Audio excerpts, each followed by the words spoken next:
자, 본문 마태복음 6장 12절 한번 읽어보겠습니다. 우리가 우리에게 죄 지은 자를 사하여 준 것 같이 우리 죄를 사하여 주옵시고. 지난 몇 주간 동안 주님께서 가르쳐 주신 기도의 원리들에 대해서 우리 배우고 있습니다. 자, 주님 가르쳐 주신 기도의 원리는 하나님께 대한 것 3가지, 그리고 사람 사이 관계된 거 4가지라고 말씀드렸어요. 지난 시간은 사람에 관한 것 중에 이제 들어가서 첫 번째로 우리에게 일용할 양식을 주옵시고, 이 부분을 말씀을 드렸습니다. 자, 오늘의 주제는 뭡니까? 방금 본문에 읽은 대로 용서입니다. 용서. 예. 우리가 죄 지은 자를 사하해 준 것 같이, 용서죠. 용서해 주면 우리 죄가 사해 주옵시고 하는 얘기거든요. 예. 자, 우선 여기 마태복음 6장 12절의 내용이요, 우리가 우리에게 죄 지은 자를 사해 준 것 같이 우리 죄를 사하여 주옵시고, 이 말 뜻을 우리가 좀 알 필요가 있어요. 이 말의 본뜻은 뭐냐면, 하나님, 제가 다른 사람을 용서했으니까 그러니까 나도 용서해 주세요 하는 그런 조건적인 얘기를 하는 게 아니에요. 그렇게 들릴 수가 있거든. 그게 내가 다른 사람 용서해 줬으니까 나도 용서해 주세요 하고 조건적으로 얘기하는 것 같기도 들리기도 하는데, 그런 얘기가 아니고요, 남을 용서한 분량만큼 용서해 달라, 그런 얘기가 아니라는 겁니다. 만약 이 말씀이 그런 뜻이라면 큰일 납니다. 왜 큰일 납니까? 내가 100% 남을 용서해주고 산다고 말할 수가 없잖아요. 그죠? 내가 100% 다른 사람 용서해주고 산다고 내가 확신할 수가 없잖아요. 그래서 만약 이 구절을 그렇게 해석이 된다고 그런다면 마태복음 6장 12절의 말씀은 성경 66권 중에서 가장 어려운 말씀입니다. 가장 감당하기 힘든 말씀이에요. 100% 내가 용서가 돼야만 용서받는다고 그런다면 내가 100% 용서받을 길이 없다는 거죠. 또 오늘 본문에서는 그런 말씀이 아니고, 하나님 아버지, 제가 타인을 용서할 마음이 있습니다. 그러니 나를 좀 도와주십시오. 그리고 저도 하나님의 깊은 용서를 체험하면서 살고 싶습니다. 그런 뜻이라고 보면 정확해요, 이게. 조건적으로 내가 해준 것만큼 해달라 그런 얘기가 아니고. 그래서 이것은 이미 구원받은 자녀들이 할 수 있는 기도라는 거죠, 이게. 만약 구원을 받지 못한 자가 오늘 본문에 나온 대로 우리가 우리에게 죄 지은 자를 사해 준 것 같이 우리 죄를 사해 주옵시고, 그렇게 기도한다고 그런다면 내가 한 것만큼 해달라는 행위 구원설이 되는 거죠. 그렇죠? 내가 한 것만큼 해달라는 얘기 아니겠어요? 그래, 이것은 안 맞는 거예요. 그래서 구원받은 사람들이 하는 기도입니다. 그래서 제일 먼저 뭐가 나옵니까? 하늘에 계신 우리 아버지요, 그러잖아요. 하늘에 계신 하나님이 우리 아버지가 된 사람들이 하는 기도입니다. 이게 주기도문은 그냥 갖다 외운다고만 되는 게 아니고, 그게 제일 전제 조건이 그거예요. 하늘에 계신 우리 아버지요, 하늘에 계신 그분이 내 아버지가 된 사람들이, 그 다음에 전제 조건이 된 사람들이 이런 기도를 하는 것입니다. 근데 문제는 뭐가 문제입니까? 아버지가 되지 않은 사람들이 그냥 막 외된다는 거예요. 이거를 주기도문을 막 외운다는 거예요. 습관적으로. 전혀 맞지 않습니다. 이웃집 아저씨한테 아버지라고는 똑같아. 그래서 서론 삼아 이제 그 정도 말씀을 드리고요. 오늘 말씀의 제목이 뭐라고 그랬습니까? 용서의 유익. 용서가 어떤 유익이 있는가? 자, 용서의 유익 첫 번째는요, 용서는 하나님의 은혜를 깨닫게 해줍니다. 내가 용서를 하면 거기 반대급부로 오는 게 뭐냐면 하나님의 은혜가 더 깨달아져요. 용서를 하게 되면. 마태복음 18장 21절 22절. 그때 베드로가 나와 가로되 주여, 형제가 내게 죄를 범하면 몇 번이나 용서하여 주리이까? 7번까지 하오리이까? 예수께서 가라사대 내게 이르노니 7번뿐 아니라 70번씩 7번이라도 할지니라. 여기 보면요, 예수님과 베드로의 대화 중에 용서에 대한 얘기가 나왔습니다. 베드로가 말하기를, 사람들이 나에게 죄를 범하면 몇 번이나 용서해 줄까요? 한 7번쯤 해주면 됩니까? 그렇게 물었어요. 베드로가 7번이라고 말한 거는요, 칭찬 좀 받아보려고요, 엄청 크게 잡은 겁니다, 지금. 그죠? 7번 용서하는 게 쉽지 않잖아요. 똑같은 제목을 가지고 7번 용서하는 게 쉽지 않잖아요. 근데 자기 7번이라고 그러는 건 아주 많이 잡은 거예요, 지금. 너 그렇게까지 용서할 수 있는 사람이야? 하고 칭찬을 받아보려고. 칭찬에 굶주린 사람이야, 베드로가. 사실상 사람의 한계를 얘기를 한 겁니다. 7번은. 사람은 똑같은 걸 가지고 7번 용서하기 어려우니까. 근데 거기에 대한 예수님이 뭐라고 답변하셨습니까? 70번씩 7번이라도 해줘라. 늘 말씀드렸다시피 이건 뭐라고 그랬습니까?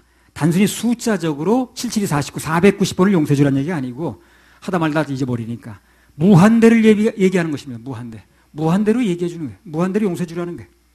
그래서 하나님의 용서는 한계가 없습니다. 하나님 안에 들어가면 어제 잘못을 하고 오늘 또 잘못했다고 그래도 또 용서가 돼요. 그리고 내일 또 잘못할지언정 그 다음 날에도 용서가 되는 것입니다. 무한령.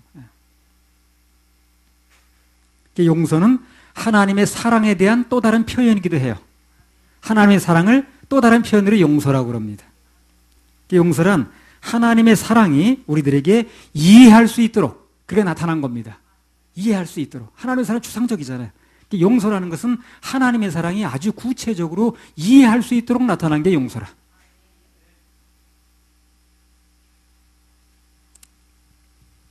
그래서 아무리 우리가 하나님께서 우리를 사랑하신다고 해도 우리가 그분으로부터 용서받은 체험이 없으면 그 사랑을 느끼질 못합니다. 용서를 느껴질 때 사랑도 느껴지는 거예요. 용서를 못 느끼면 사랑이 느껴지질 않아요. 구원의 확신이 없는 사람은 사랑을 못 느끼는 거예요. 그래서 용서에 분명한 확신이 왔을 때 그 사랑이 느껴지는 겁니다. 그래서 진정한 용서는 죄사함 받은 구원받은 사람이 할 수가 있다는 거예요. 요한복음 3장 16절. 하나님이 세상을 이처럼 사랑하사 독생자를 주셨으니 이는 저를 믿는 자마다 멸망치 않고 영생을 얻게 하려 하심이니라. 자, 여기 보면 하나님이 세상을 이처럼 사랑하사, 그래서 당신의 아들을 십자가에 못 박히게 내어주시면서까지 우리 죄를 용서해 주셨다는 겁니다. 사랑한다는 건 곧바로 뭘 얘기합니까? 용서를 얘기를 합니다. 사랑과 용서는 같이 있는 거예요. 사랑은 하지만 나는 너 절대 용서는 못 해준다. 그거는 사랑이 아니죠. 용서해준다는 말과 사랑한다는 말은 같이 가는 것입니다. 같이 있는 거예요. 같이 있는 거예요. 난 너 사랑해. 그 용서는 못해. 그건 안 되는 거예요. 사랑한다는 것은 곧바로 용서한다는 것을 전제로 하는 말이에요.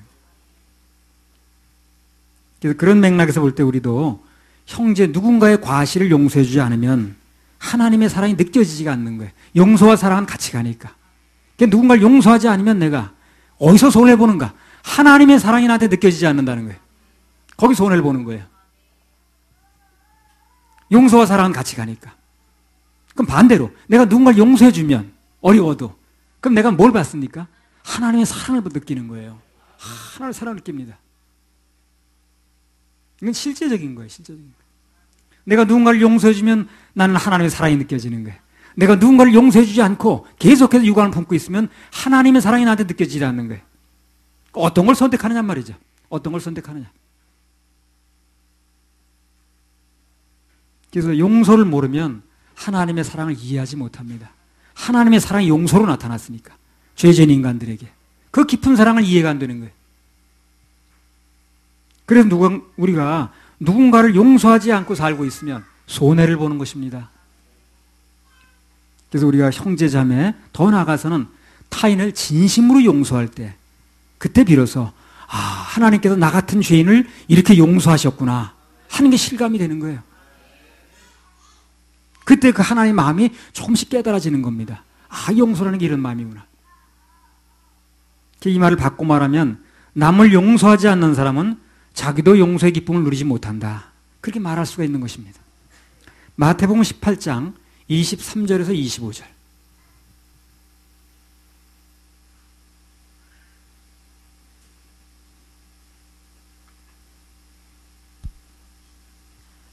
이러므로 천국은 그 종들과 회개하려 하던 어떤 임금과 같으니 회개할 때에 1만 달란트 빚진 자 하나를 데려오매 갚을 것이 없는지라 주인이 명하여 그 몸과 처와 자식들과 모든 소유를 다 팔아 갚게 하라 한데 그 종이 엎드려 절하며 가로되 내게 참으소서 다 갚으리이다 하거늘 그 종의 주인이 불쌍히 여겨 놓아보내며 그 빚을 탕감하여 주었더니 그 종이 나가서 제게 100데나리온 빚진 동관 하나를 만나 붙들어 목을 잡고 가로되 빚을 갚으라 하매 그 동관이 엎드려 간구하여 가로되 나를 참아주소서 갚으리이다 하되 허락하지 아니하고 이에 가서 저가 빚을 갚도록 옥에 가두거늘 그 동관들이 그것을 보고 심히 민망하여 주인에게 가서 그 일을 다 고하니 이에 주인이 저를 불러다가 말하되 악한 종아 네가 빌기에 내가 내 빚을 전부 탕감하여 주었거늘 내가 너를 불쌍히 여김과 같이 너도 내 동관을 불쌍히 여김이 마땅치 아니하냐 하고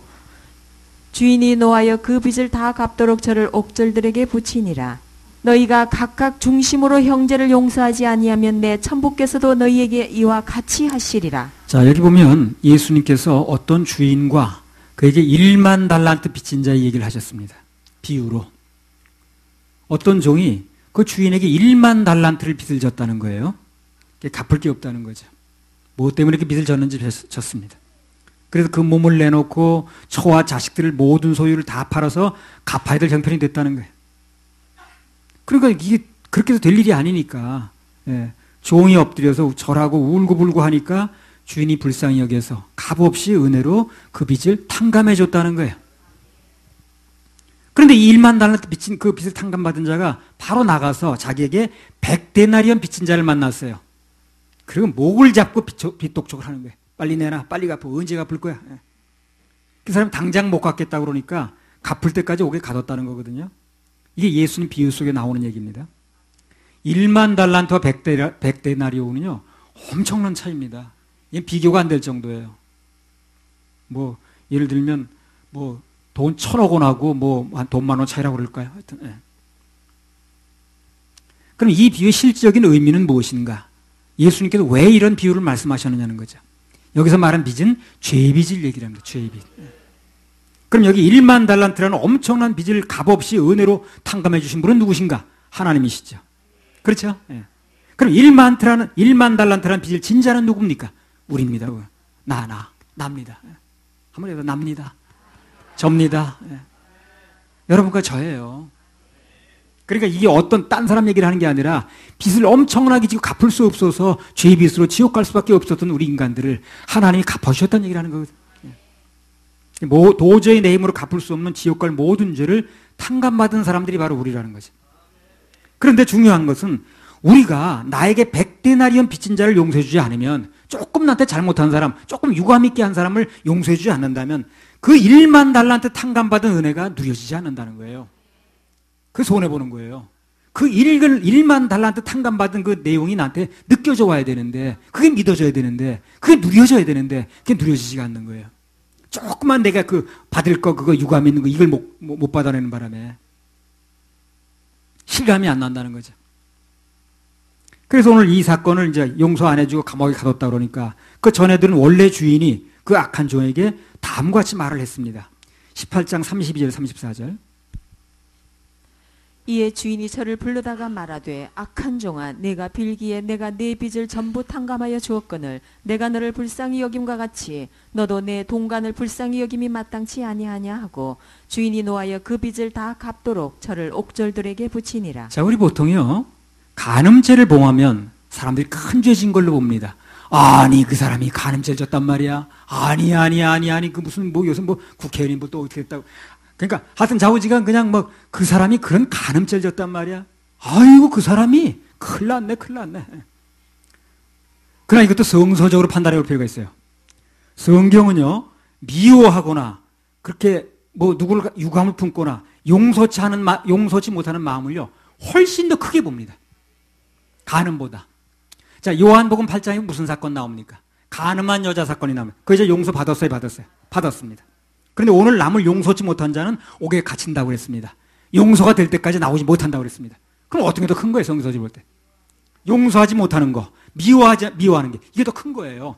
사람들끼리 볼 때는 어이구 그 사람 간음을 범했어. 누굴 미워했다 그러면 미워할 수 있는 거지 뭘. 이거는 성서적인 문제가 아니에요. 우리는 이 죄의 문제도 모든 문제를 성경적인 관점에서 봐야 되는 거예요. 사람들은 그렇게 보잖아요. 간음을 했다 그러면 엄청 크게 보지만 내가 누굴 미워했어요. 미워할 수 있는 거지 뭐 이렇게 보거든. 그렇지 않다는 거예요. 성경은요. 간음을 한 여자는 용서를 받았다는 거예요. 8장에 요한복음 8장에. 그렇죠. 한두 번도 아닌데 그 여자가.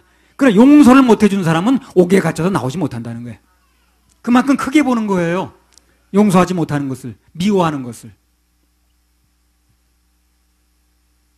그래서 우리는 뭘 하든지요 성서적인 가치관에서 봐야 됩니다. 성경 속의 판단을 해야 돼요.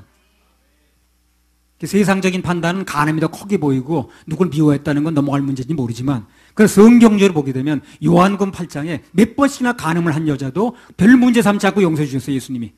그러나 용서를 하지 않는 사람, 미워하는 사람은 감옥에 갇혀서 못 나온다고 그랬거든. 어떤 게 더 큰 문제인가 하는 거예요. 그래서 우리가 타인의 죄와 과실을 용서하지 아니하면 그로 인해서 받는 결정적인 손해가 나도 하나님의 용서를 누리지 못한다는 거예요. 오늘 이 사람들 못 누리니까 이런 일이 벌어진 거예요. 그렇죠? 못 누리니까 이런 일이 벌어진 거 아니겠어요? 원인은 그겁니다. 아니, 누가 나에게 예를 들어서 100억을 줬다고 합시다. 아멘만 해보세요. 예. 내가 100억을 받았어. 근데 길에 가다 보니까 나 돈 1,000원 빌린 사람 만났어. 그 내가 받으려고 멱살 잡고 하겠어요, 그거요? 내버려둬. 아유, 신경 쓸 것도 없어. 그러죠? 내가 100억을 받았는데, 누가 길에 가다 나한테 돈 1,000원 꼬가고 안 갚는 사람 만났다니까. 그럼 그 사람 붙들고 멱살 잡고 내가 1,000원 받으려고 하겠느냐고, 날도 더운데. 예. 내버려두라고 그러지. 100억 원 받았다는 게 안 이루어지니까 그러는 거거든요. 그죠? 못 누리니까 이렇게 되는 거 아니겠어요? 그러니까 왜 용서를 해야 되는가? 내가 하나님의 은혜를 누리기 위해서 그렇게 하는 것입니다. 누려져야 되는 거예요. 누려져야 되는 거예요. 누구 위해서 하는 게 아니라는 거예요. 그래서 남에 대한 용서는 곧 나의 누림이다. 그렇게 말하면 틀림이 없습니다. 남에 대한 용서는 곧 나에 대한 누림. 그래서 우리 하나님의 자녀들은요, 누구나 다 그렇습니다. 다 이 용서라는 힘든 고비를 넘어야만 돼요. 이 고비를 다 넘어야 됩니다. 누구나 막론하고 그렇습니다. 하나님의 자녀라면 이 용서는 쉽지 않아요. 그러나 그 용서라는 고비를 반드시 넘어야 됩니다. 그래야 내가 예수님의 사랑을 누릴 수가 있어요. 아까 그 사람 못 누리는 거예요. 그렇게 1만 달란트 탕감받을 때 못 누려주니까 100데나리온 붙들고 멱살 잡고 그러는 거예요. 누리면 그럴 리가 없거든. 예수님께서는 마태복음 18장 33절에서 내가 너를 불쌍히 여긴 것 같이 너도 내 동과를 불쌍히 여기는 것이 마땅하다. 마땅하다는 게 무슨 얘기입니까? 반드시 그렇게 해야 된다는 거죠. 마땅하다는 거. 반드시 그렇게 해야 된다는 거예요. 용서는 해두고만 안 해두고만이 아니에요. 마땅하다는 얘기는 반드시 그렇게 해야 된다는 것입니다. 선택사항이 아니라 필수사항이라는 거죠. 용서하고 싶으면 하고 말고 싶으면 그게 아니라니까요. 용서하든가 말든가 알아서 하라는 게 아니라 조건과 이유 없이 용서하라는 것입니다. 그래서 용서는 우리 하나님의 자녀들이 성숙의 과정으로 나아가는데 반드시 넘어야 될 큰 관문입니다. 반드시 넘어야 될 관문이에요. 마땅히 그렇게 해야 된다. 마땅히. 해두고만 안 해두고만이 아니라. 에베소서 4장 32절. 서로 인자하게 하며 불쌍히 여기며 서로 용서하기를 하나님이 그리스도 안에서 너희를 용서하심과 같이 하라. 예, 서로 인자하게 하며 불쌍히 여기며 서로 용서하기를 하나님이 그리스도 안에서 너희를 용서하심과 같이 하라. 연결됐죠. 내가 누굴 용서해 준 것과 예수님이 날 용서해 준 것 연결됐죠. 둘 중에 하나가 안 되면 둘 중에 하나가 누려지지 않는 거예요. 손해보는 겁니다. 그래 그리스도인이 예수님께 용서받은 죄사함의 확신이 있어요. 그게 힘인데 그게 안 누려지니까 이 사람이 그때 힘을 못 쓰는 거예요. 비실비실 해가지고. 그래서 그리스도인이 용서라는 사랑의 테스트에 실패하면 더 이상 무슨 일을 해볼 수가 없습니다. 마음의 병이 들어서 힘을 못 써요. 겉으로는 멀쩡한 것 같은데 마음의 병이 드는 거예요. 그래서 남을 용서하지 못하고 사는 사람들 보면 거의 다 비실비실합니다. 힘을 못 써요. 영향력이 없어. 그래서 우리가 일용할 양식 문제가 해결이 됐다고 그런다면 그 다음에 우리에게 중요한 것은 남을 용서할 수 있는 마음을 달라고 기도하는 것이 제일 급합니다. 다른 기도는 못해도 그건 해야 돼요. 이건 넘어갈 문제가 아니니까. 마땅이라고 그랬기 때문에. 양식이 내 육신의 생명에 관한 문제라면 용서는 내 영혼에 관한 문제라고 보면 됩니다. 내 영혼에 관한 문제. 양식 못 먹으면 육신이 쇠퇴해지죠. 용서를 안 해주면 내 영혼이 쇠퇴해지는 거예요. 더 문제가 심각한 거예요. 그래서 우리가 누가 됐든 간에 누군가를 용서해주면 그때 십자가에서 내 용서받은 게 실감이 납니다. 실감이 나요. 내 주님이 이런 마음으로 날 용서해 주셨구나. 그러나 용서하지 않으면 아무리 성경 공부를 하고 성경을 암송하고 찬송을 부르고 예배를 드려도 마음에 진정한 기쁨이 없습니다. 누려지지 않으니까. 그러나 용서하면 그때부터 하나님의 사랑이 실감나게 느껴져 오는 거예요. 그래서 용서의 가장 큰 혜택은 무엇인가? 용서받은 사람이 혜택을 받는 게 아니에요. 용서의 가장 큰 혜택은 누군가를 용서한 그 당사자가 받는 것입니다. 그걸 아셔야 돼요. 용서의 혜택은 용서받는 사람이 누리는 게 아니라니까. 용서해 준 사람이 누리는 거예요. 그걸 우리가 알 필요가 있어요. 용서의 가장 큰 혜택은 용서받은 사람이 아니라 용서해 준 사람이 누린다. 할렐루야. 우리 하나님께 박수 올려드려요. 용서의 유익 두 번째로요. 큰 두 번째입니다. 용서는 우리 자신의 인생을 보람있게 합니다. 용서는 많은 의학자들의 그 공통적인 견해에 의하면 사람의 병의 원리 대부분 신경성으로부터 온다는 거예요. 마음으로부터. 시민성. 그런 얘기들이 연구를 통해서 속속 증명되고 있습니다. 한마디로 모든 병은 마음의 문제가 많다는 거예요. 마음의 문제가. 자, 그러면 병을 일으키는 그 마음의 문제는 또 어디로부터 오는가? 그 마음의 문제라고 그랬는데 그 마음의 문제는 어디로부터 오는가? 대부분 마음의 쓴뿌리, 미움과 원망과 질투로부터 옵니다. 마음에 그 미움이 생기고 쓴뿌리가 생기려면 그게 하나의 그 덩어리가 돼가지고요. 그게 결국 사람의 몸에 영향을 미치는 거예요. 처음엔 눈에 보이는 것 같지 않는데. 분노와 미움의 감정은 우리를 병들게 하는 주범입니다. 영적으로도 안 좋지만 육적으로도 안 좋은 거예요. 제가 전에 그 판교라는 데서 경찰관 근무했었거든요. 한 30년 전인가 보네. 어떤 여자가 젊은 여자인데 정신병이 걸려 돌아다니는 거예요. 대낮에도. 아무 데서 옷을 벗고 말이에요. 아주 젊은 여자가 그러고 있더라고요. 그래서 내가 좀 사연을 좀 알아봤어요.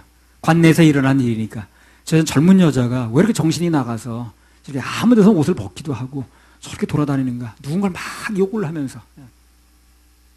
얘기를 들어봤더니 그 전에 살던 남편이 다른 여자하고 뭐 이렇게 눈이 맞았다는 거예요. 자기를 버리고 떠났다는 거죠. 그랬더니 그 뒤로 이 여자가 털린 남편을 욕하면서 다니더래. 저주하면서 다녔다는 거예요. 미워하면서 다니더라는 거예요. 입만 열면 그냥 저주하고 그냥 막 미워하고 그냥 욕을 하고 이러고 다니더라는 거예요.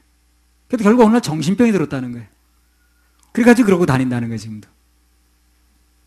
그러니까 그 모든 욕과 저주와 그런 그 미움과 그런 것이 그 떠나간 남편이 듣는 게 아니라는 걸 아셔야 돼요. 자기 귀가 다 들은 거예요, 자기 귀가. 그 뭐 못된 인간 무슨 뭐 얼마나 뭐 잘 살아보자 어쩌가지고 그 저주하고 욕한 것이 자기 입에서 나오는 말이 전부 자기 귀가 먼저 들은 거예요. 떠나간 남편이 들은 게 아니라. 원래 욕이라는 게 그렇지 않습니까? 내 입에서 나오면 가장 가까이 있는 내 귀가 먼저 듣는 게 아니에요. 내가 욕을 하면 여러분 들은다 칩시다. 그럼 거리가 떨어졌잖아요. 그죠? 제일 먼저 내 귀가 가깝잖아요. 자기가 제일 먼저 듣는 거예요, 그게. 그러니까 그 수많은 욕과 저주를 자기가 다 들은 거야. 견딜 재간이 없죠. 그러니까 이제 정신병이 이렇게 들은 거예요. 그래가지고 그렇게 저주스럽게 사는 거지. 그걸 보면서, 남을 욕하고 저주한다는 게 이유여를 막론하고 그럴 만한 사정이 있어서 그랬다 치더라도 그것을 하는 순간 그 얘기는 내가 다 듣는 거구나. 떠나간 남편이 듣는 게 아니고 그걸 알아야 되는 거예요. 그런 원리가 있기 때문에 예수님께서는 뭐라고 하십니까? 용서해 주라는 거예요. 너가 손해보니까. 용서를 해주면 혜택이 너한테 돌아가니까. 뭐 꼭 그런 건 아니긴 합니다만 암에 걸린 사람들의 상당수는 그 의사가 진단을 해보면 그렇다는 거예요. 6개월 전에 아니 몇 년 전에 누군가를 아주 굉장히 미워하는 마음이 있었다는 거예요. 그게 결국 암으로 왔다는 거예요. 그래서 물어본대요. 요 몇 개월 전에 얼마 전에 누굴 미워하지 않았습니까? 그러면 그런 말들이 나온다는 거예요. 마음속의 미움이 병의 원인이 맞는 것입니다. 분을 품고 있는 사람은 마음에 평안이 없기 때문에 생각도 굳어있고 말도 굳어있고 얼굴도 굳어있고 몸도 굳어있어요. 그럼 몸이 나빠지는 거예요. 그래서 제대로 돌아가지 않는 거예요. 굳어있으니까. 몸 전체가 굳는 거죠. 그 독을 자기가 다 마시는 거예요. 잠언 22장 24절. 너를 품는 자와 사귀지 말며 울분한 자와 동행하지 말지니. 왜 그런 사람과 동행하면 안 됩니까? 그 사람 속에는 독이 다 하나로 넘어오는 겁니다. 숨을 통해서. 숨이라는 건 내 숨을 내가 쉬는 게 아니거든요. 내가 숨 쉬면 옆에 사람도 쉬거든. 그렇죠? 아이, 그래요. 여기는 내가 숨을 쉬는 나 혼자 쉬는 게 아니잖아요. 여러분하고 나누지 않습니까? 그래서 그 사람 독이 다 넘어가는 거예요, 그게. 마음속에 미움의 독을 품은 사람은 그것이 자신은 물론이고 여러 사람을 망가뜨리는 거예요. 세계 제2차 대전을 일으켰던 히틀러, 아돌프 히틀러. 그 사람이 어렸을 때요, 자기 어머니가 그 유대인 무슨 그 장사꾼하고 정을 통하는 걸 봤어요. 그래서 미움을 품은 거예요. 저 유대인 나쁜 인간들. 자기 어머니가 무슨 사연인지 모르지만 그 어머니가 유대인 남자하고 장사하러 다니는 유대인하고 정을 통하는 걸 본 거예요. 어린 시절에. 원한을 품은 거예요. 그 유대인에 대해서. 그래가지고 커가지고 성인이 돼가 자기 힘을 잡으니까 그 유대인을 정말 말살시켜버린 거예요. 유대인을 그 증오하다가. 한 사람의 증오 때문에 얼마나 많은 사람이 죽은지 몰라요. 자신도 얼마나 비참하게 되는지 몰라요. 히틀러 비참하게 됐죠. 역사가 증명합니다. 그 미국 프로야구 이제 메이저리그라고 그러죠. 예. 24년 동안 선수로 활동했던 타이콥이라는 사람이 있어요. 타이콥. 그 메이저리그에서요, 아주 유명한 야구 선수입니다. 타이콥 하면 아주 유명합니다. 24년 동안 단 한 번도 3할 이하로 내려간 적이 없어요. 타율이. 굉장한 거지. 24년 동안 그 메이저리그에서 최고로 잘하는 사람만 모인대, 거긴요. 메이저리그는 최고에서 세계에서 가장 잘하는 사람만 모인답니다. 거기서 타율이 24년 동안 한 번도 3할 이하로 떨어진 적이 없어요. 전설적인 사람입니다, 이 사람이. 타이콥이라는 사람이. 정말 대단한 선수지. 24년 동안 선수로 활동하는 동안 단 한 번도 3할 이하로 떨어진 적이 없는 그런 유명한 사람입니다. 선수 생활하는 동안에 무려 12번이나 타격왕에 올랐어요. 이 사람이. 근데 그렇게 유명했던 사람이 막상 죽고 나니까 그 장례식에는요, 야구 관계자라고 한 사람은 3명 왔어요. 딱 3명 왔어요. 왜 이렇게 인심을 잃었을까, 이 사람이? 이 사람이요, 선수 생활하는 동안 컬핏하면 싸우는 거야, 이 사람이. 심판하고 싸우고, 자기네 감독하고 싸우고, 상대하고 싸우고, 심지어 자기 동료들하고 싸우고, 계속 싸우는 거야, 이 사람이. 그러니까 인심을 잃을 때를 잃은 거예요. 야구는 잘했는데, 너무 인심을 잃어가지고, 이 사람 죽고 난 다음에 찾아온 사람이 3사람밖에 없어. 야구 관계자는.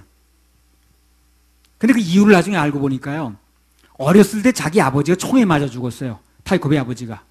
이걸 원한을 품은 거예요, 이 사람이. 그래가지고 어린 마음에 원한을 품고 자라가지고 야구 나가서 칠 때마다 그 어떻게 했냐면 그 증오심을 가지고 자기 아버지를 총으로 쏴 죽인 사람을 치듯이 친 거야. 가지고 원한 가지고 24년 신앙생활이 아니다. 선수생활 한 거예요. 예. 그러니까 아주 집중해야지 아주 그냥 그 원한 품을 마음으로 야구는 잘 쳤는, 공은 잘 쳤는지 모르지만 이 사람 누구하고 싸우는 거예요. 야구로 선수로서 유명해진 건 맞는데 인생은 실패했다는 거예요. 행복하지 않으니까. 그 공을 치는 마음으로 그 원수를 생각하면서 그렇게 두들겨 했으니 그 하루 평한 날이 있었겠냐? 있을 리가 없지. 사람이 일생 동안 미움과 증오를 가지고 살면 그 인생이 비록 일시적으로는 성공한다 할지라도 결국 실패한 인생이 되는 겁니다. 그 반대로 용서는 우리를 건강하게 합니다. 용서는 우리를 평안하게 해요. 용서는 하나님 마음을 갖게 합니다. 남을 용서한 사람은 얼굴에 평화가 있습니다. 도끼가 없어요. 그 얼마 전에 그 작고한 남아프리카의 그 만델라라고 있죠. 넬슨 만델라. 그 백인들의 그 인종차별 정책 때문에 28년 동안 감옥살이 했습니다, 그 사람이. 그럼 얼마나 원한이 사무쳤겠어요. 청춘을 거기서 보내는데, 감옥에서. 28년 동안 감옥살이 했는데. 단순히 그 인종차별 때문에. 그 사람이 나중에 나와서 어떻게 했습니까? 다 용서했습니다. 백인들을. 용서했죠? 맞죠? 잘 모르시나 봐. 용서했습니다. 그 용서가 남아프리카에 희망을 가져온 거예요. 지금 남아프리카에서 일어나는 모든 기적은 다 그 용서의 기적이라고 보면 되는 거예요. 그 남아프리카에서 용서가, 그 28년 동안 그렇게 백인들이 그냥 흑인 그냥 막 인종차별을 해가지고 잘못하게 되면 아주 그날 인종과 내전이 일어날 판인데 그 남아프리카 그 대통령 된 만델라가 다 용서해 준 거 아니야, 그거. 그래가지고 남아프리카 기적이 일어난 거지, 그냥. 그 사람 죽었을 때 전 세계 대통령들이 다 참석했잖아요, 거의 다. 그 남아프리카 대통령이 세계적인 인물도 아닌데 그렇게 전 세계에서 가서 국장에 참여하고 그랬잖아요. 용서는 우리 인생을 부드럽게 합니다. 용서는 나의 영혼을 살찌게 합니다. 용서하지 않는 사람은 자기가 사는 게 아니라 내 속에 증오가 산다고 보면 돼요. 내 속에 또 하나의 내가 사는 거예요. 여기 이제 국민일보에 겨자씨 이런 그 조그만 그 예화가 하나 실리는데 그걸 스크립해 놓은 게 하나 있습니다. 읽어보겠습니다. 레오나르도 다빈치의 최후의 만찬은 아십니까? 레오나르도 다빈치의 최후의 만찬은 아십니까? 최후의 만찬은 원래 가롯 유다의 얼굴도 포함되어 있었다. 다빈치는 최후의 만찬을 그리기 전 동료 화가와 심하게 싸웠다. 이 모차르트도 싸웠다고 그래요. 그 사람 죽을 때 아무도 안 가봤어요. 그 사람 묘가 어딘지 몰라요. 모차르트 묘가. 그냥 갖다 버렸어요. 그냥. 굉장히 유명한 음악가인데 너무 많이 다툼을 많이 해가지고 인심을 잃어가지고 그 사람 죽었을 때 장례에 아무도 안 간 거예요. 지금도 모차르트 묘가 어딘지 몰라요. 모차르트 묘 아는 분? 알 리가 없지. 그 나라 사람도 모르는데. 그 옛날에 아마데우스라고 영화 있었죠. 그거 보세요. 그 죽었는데 그냥 갖다 묻어버리잖아요. 아무도 안 와가지고. 모차르트 묘가 어딘지 모르는 거예요. 최후의 만찬을 그리기 전 동료 화가와 심하게 싸웠다. 레오나르도 다빈치가. 그래서 그 친구를 모델로 가롯 유다를 그린 거예요.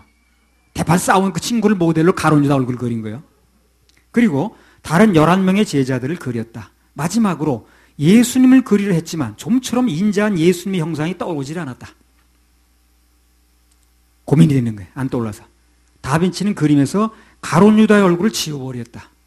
그날 밤 꿈에서야 다빈치는 그리스도의 얼굴을 볼 수가 있었다. 미움은 예수님의 얼굴을 볼 수 없게 만든다. 이게 예화로 나온 거거든요. 그래서 중요한 건 미움과 증오심을 가지고 살면 맨 가롯 유다의 얼굴은 잘 떠오르는데 정작 우리에게 떠올라야 될 예수님 얼굴이 안 떠오른다는 거예요.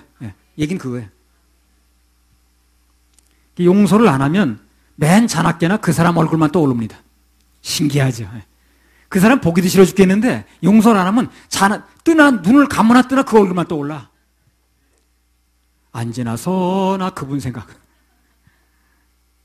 그 사람 얼굴만 떠오른다니까요.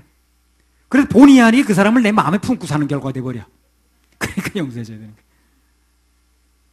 그 사람 얼굴만 떠올라요. 그 사람 얼굴을 내 마음에 품고 산다니까. 그게 되겠어요, 그래?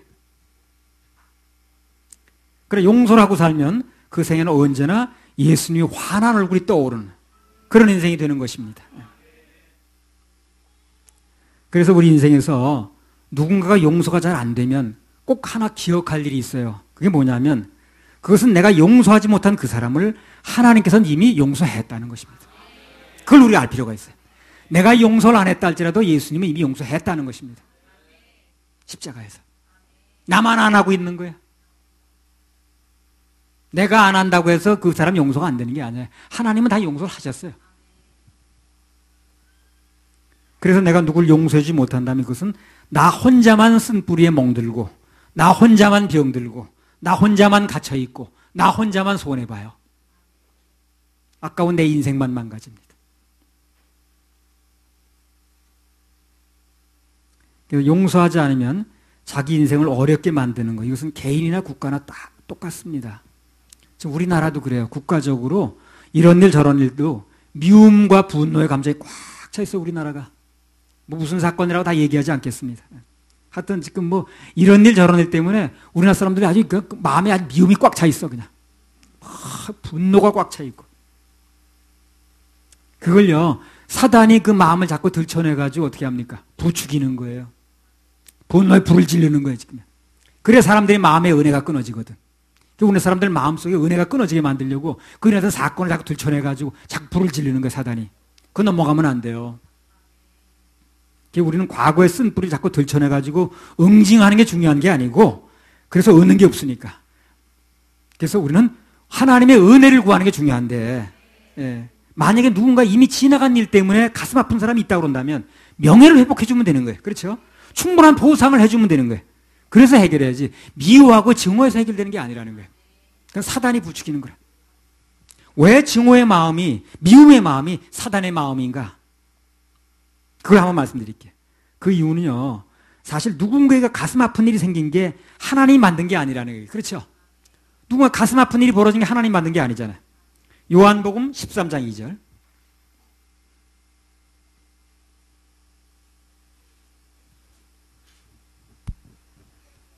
마귀가 벌써 시몬의 아들 가롯 유다의 마음에 예수를 팔려는 생각을 넣었더니. 예, 그래서 가롯 유다의 일생이 불행해졌죠. 그죠?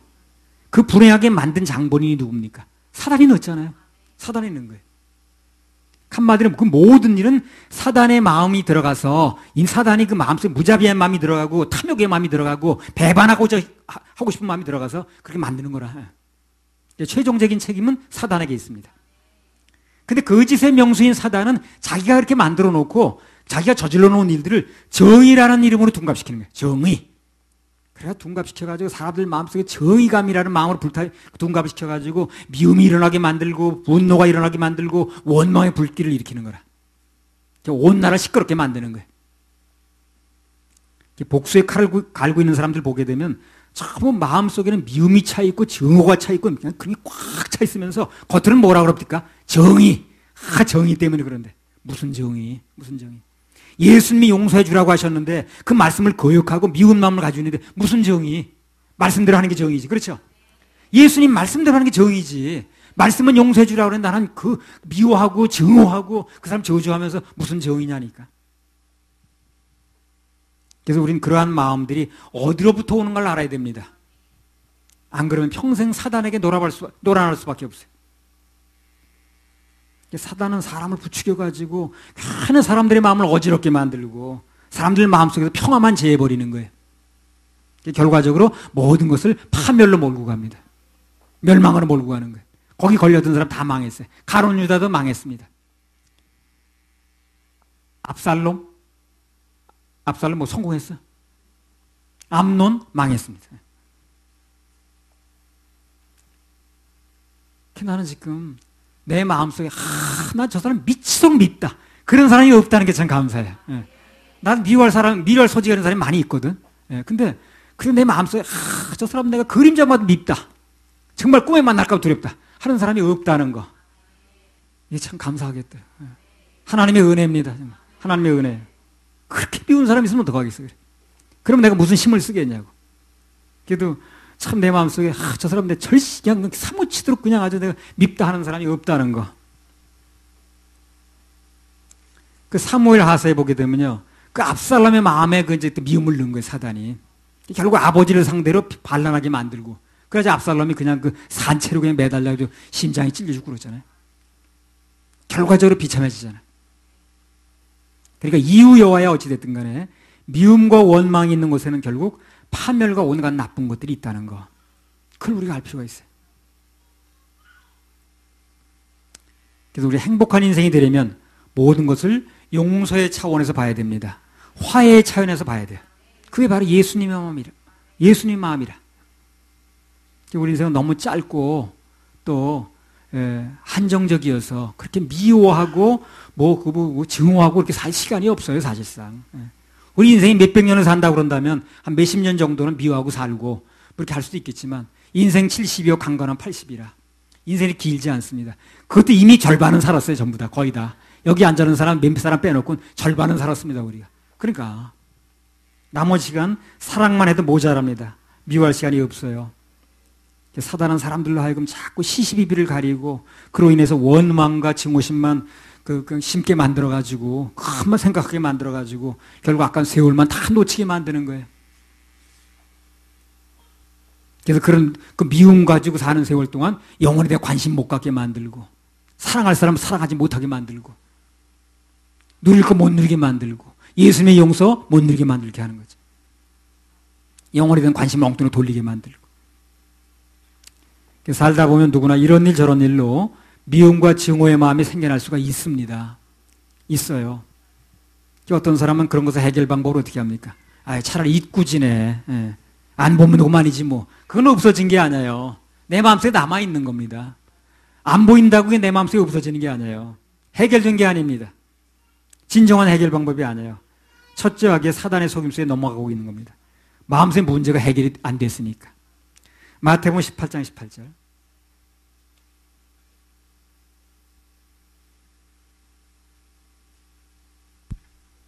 진실로 너희에게 이르노니 무엇이든지 너희가 땅에서 매면 하늘에서도 매일 것이요 무엇이든지 땅에서 풀면 하늘에서도 풀리리라. 자기 말씀대로 땅에서 풀려야 하늘에서도 풀립니다. 땅에서 풀면 하늘에서 풀려요. 우리 하늘에서 풀릴 걸 기대하는 거 많이 있죠. 그죠? 하늘문이 열릴 걸 기대하고 있죠. 땅에서 풀어야 되는 거예요. 그러니까 마음에 쓴 뿌리를 간직한 채 그냥 겉으로 덮어두고 지나면 땅에서 매사에 풀리질 않습니다. 계속해서 악영향이 일어나는 거예요. 용서는 반드시 필요한데 그럼 어떻게 하면 용서할 수 있는가? 결론적으로 우리 인간은 스스로 아무도 용서할 수가 없어요. 누구도 용서할 수가 없습니다. 그래서 용서의 비결은 예수님의 도우심을 청하는 겁니다. 예수님의 도우심을 구하는 거예요. 진정으로 타인을 용서할 마음을 품고 하나님께서 그 마음을 나에게 달라고 기도하는 겁니다. 그럼 주님께 역사하셔요. 힘을 주십니다. 나도 어떤 용서가 안 되는 일이 벌어지게 되면 그 문제를 정말 내가 해결할 마음을 품고 기도하면 하나님이 얼마 안 가서 조만간 하나님께 용서하실 마음을 주시더라니까. 용서할 마음을 주시더라. 그래서 용서가 되는 거 아니겠어요? 용서에 있어서 가장 꼭 우리가 해야 될 일은 주님의 십자가를 바라보는 겁니다. 거기서 피 흘리는 예수님을 묵상하는 거예요. 저 피를 왜 흘렸는가? 누구 때문에 흘렸는가? 하는 걸 묵상하는 겁니다. 그렇게 되면 나는 더 큰 죄인이었는데, 나는 더 용서가 필요한 사람이었는데, 이걸 알게 되는 거죠. 나는 더 큰 죄인이었는데.